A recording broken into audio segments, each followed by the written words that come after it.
বাগানের সজনে পাতাগুলোকে এখন খুব অল্প পরিমাণ পানি দিয়ে সিদ্ধ করে নিচ্ছি।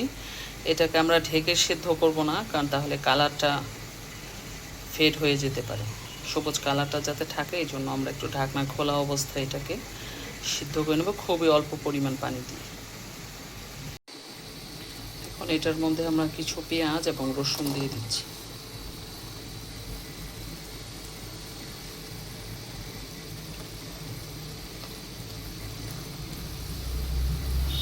এটাও ভাপে ভাপে সিদ্ধ হয়ে যাবে।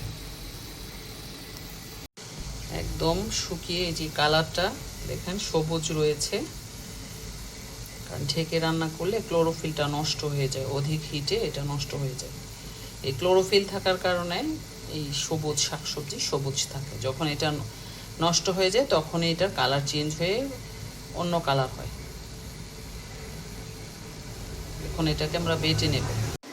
এখন আমরা এই যে সজনে পাতাটা বেটে নিয়েছি, এটার সাথে একটা কাঁচামরিচ কুচি কুচি করে দিয়েছি, আর এখানে আমরা খাঁটি সরিষার তেল ঘানিতে ভাঙানো এটা দিলাম, আর দিব অল্প কিছু একদম অল্প পিঙ্ক সল্ট। এখন এটাকে আর চুলাতে হিট দিব না, যেহেতু অলরেডি একবার সিদ্ধ করে নিয়েছিলাম। এটাকে এখন আমরা এরকমভাবে মেখে নেব। এটা ভাত দিয়ে খেতে খুবই মজা। এটাকে কেউ চাইলে আবার রিহিট করে নিতে পারেন, আবার চুলায় দিয়ে দিতে পারেন, অথবা শুকনো মরিচ দিয়েও খাওয়া যাবে। কিন্তু যেহেতু আমি সব কিছু আমাদের সবুজ, এই জন্য আমরা কাঁচা মরিচটা ব্যবহার করেছি।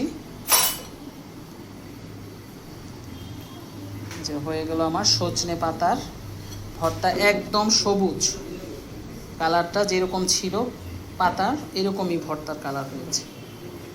এই পদ্ধতিতে আপনারা ভর্তা করবেন। এই সজনে পাতা সুপার ফুড, স্বাস্থ্যের জন্য খুবই ভালো। ক্যালসিয়াম আরও বিভিন্ন উপাদান রয়েছে, দুধের চেয়ে বেশি পরিমাণ পুষ্টি রয়েছে। এটা আমাদের বাগানের পাতা ছিল।